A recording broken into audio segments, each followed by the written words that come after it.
Would you trust me to engage in a military battle over your freedom?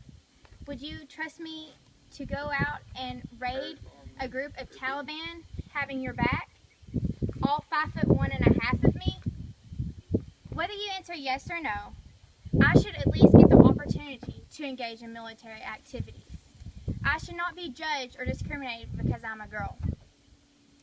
I chose the topic Women in Combat because I feel as if it's a topic that is rarely discussed and that's pushed to the back burner.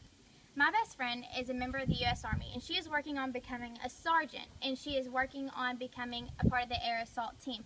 And I remember 3 years ago when she joined the Army, her saying that she felt as if she was viewed as weak and she was just another typical girl in the Army.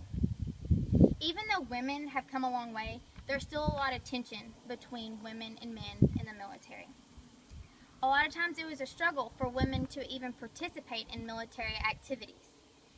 Women only served in the military as cooks, nurses, and laundresses in the early 1700s. During the Revolutionary War, women served as military roles such as cooks, laundresses, and nurses, and they had to get their approval by the general to participate in activities like these. And if they didn't get approved by the general, they normally disguised themselves as men to participate in the military. Women were stereotyped as housewives, and they weren't tough enough to do the job, so they couldn't participate. Women weren't tough enough or cut out to be in combat, is what everybody said. So when women were finally allowed to join the Army in 1917, policies still kept a tightrope on what women could do and couldn't do in the military. Policies were put in place to narrow job opportunities for women in the U.S. military. After women were allowed to join the military, they served their countries as anything but combat roles. But they still sometimes got to experience combat. In Lauren Kasanoff's article, Women, War, and PTSD, in November of 2013, she states, despite of serving in non-combat roles, Panowski often found herself in the line of combat. During the Gulf-Persian War, it was the first time that women were actually permitted to go into combat zone. During that time, 2 women were held hostage. The following year, women were authorized to fly on combat ships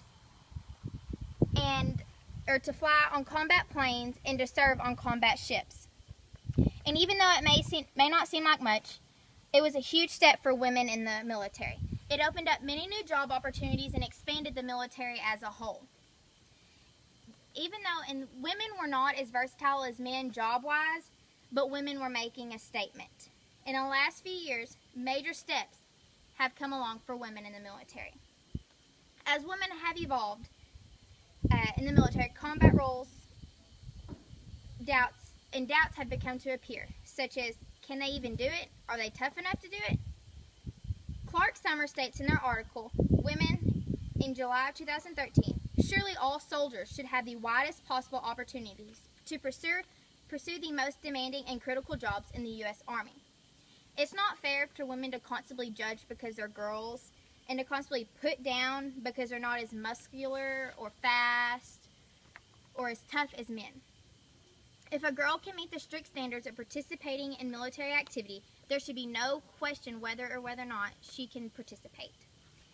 When the ban on combat was removed in 2013 in the U.S. Army, Lisa Grossman states in her article, The Right to Fight Women at War, on February 2, 2013, many saw the move as a positive one. Others were concerned that differences in physical strength would put the teams at risk, or that women may be too compassionate for close-quarter combat. People still in today's times are questioning the ability of women in combat. It began a long time ago when women were put in a place where they couldn't join the military. Women did not give up. They continued to fight and did whatever it took to pursue their dreams of becoming a part of the U.S. military. Now that the restrictions on policies are gone, women's role in combat is still being questioned. It does not slow women down one bit, though. It only drives them to work harder to prove everybody wrong.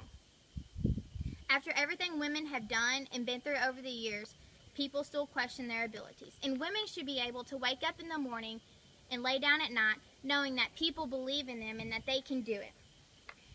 I want you to think. Sit down, wherever you're at, and look at your computer and all your surroundings. Somebody paid a pretty price for all that, but not the price that some military people pay. A lot of military people pay the price of their life to fight for something we don't even think about a lot, and it's our freedom.